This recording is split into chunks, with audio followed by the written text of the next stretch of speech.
Hola, ¿qué tal? Hoy mi abuelo te va a bendecir con una palabra de Dios.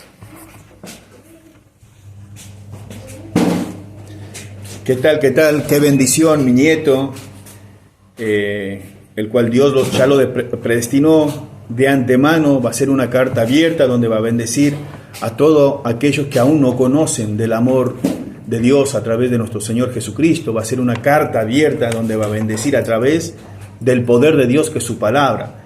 Muchas veces en este tiempo se acercan a la iglesia muchas personas, están muy poco tiempo y se van sin haber experimentado nada. ¿Por qué? Porque se está predicando, lamentablemente, del Dios que te resuelve todo rápido. Y no es así. Todos los tiempos están sujetos en los tiempos de Dios. Y lo que se debe predicar es el amor de Dios a través de Jesucristo en esa cruz.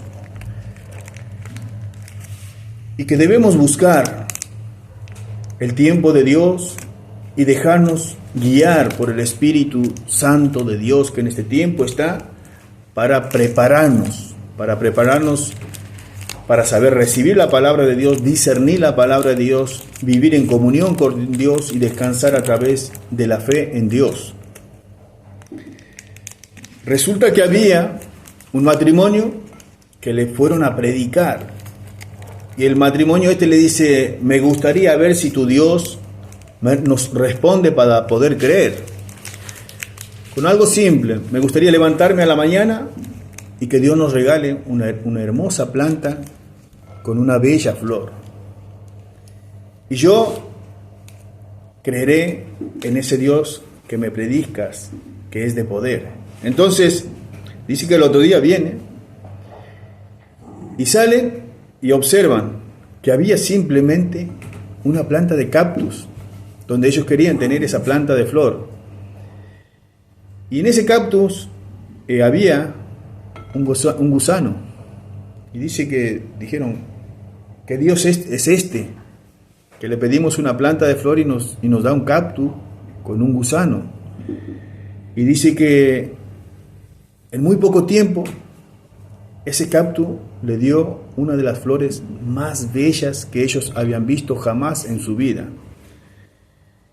Y al poco tiempo, ese gusano se convirtió en una mariposa que parecería que Dios pinceleó cada una de esas manchas en sus alitas, tan bella que parecía una poesía.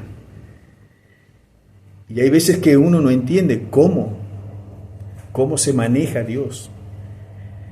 Hay veces que uno no entiende los tiempos de Dios, y qué bueno que es saber descansar en los tiempos que son bueno, agradable y perfectos de Dios.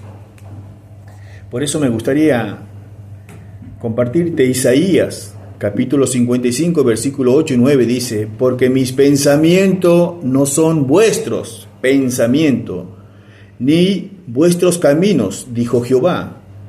Como son más altos los cielos que la tierra, así son mis caminos, más altos que vuestros caminos, y mis pensamientos más que vuestros pensamientos. Dios es la fuente de la sabiduría. Dios es la perfección de toda la creación. Dios es la perfección de la existencia, de la misma existencia que es Dios. Nosotros somos seres limitados e imperfectos.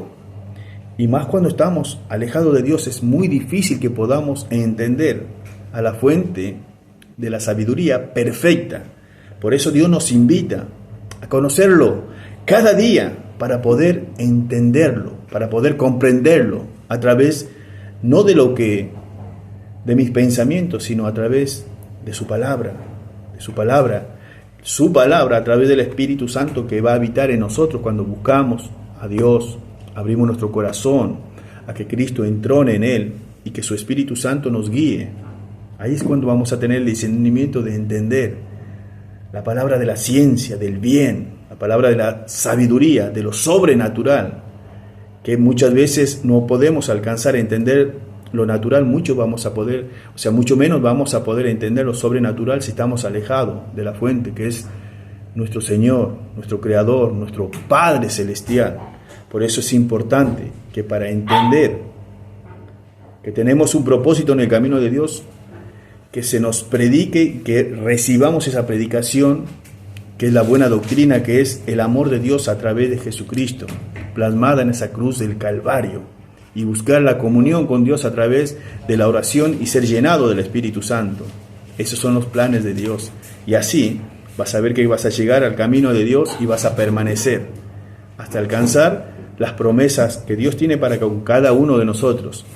Que Dios te bendiga tremendamente y te bendigo en el nombre del Padre, del Hijo y del Espíritu Santo. Amén y amén. Muchísimas bendiciones.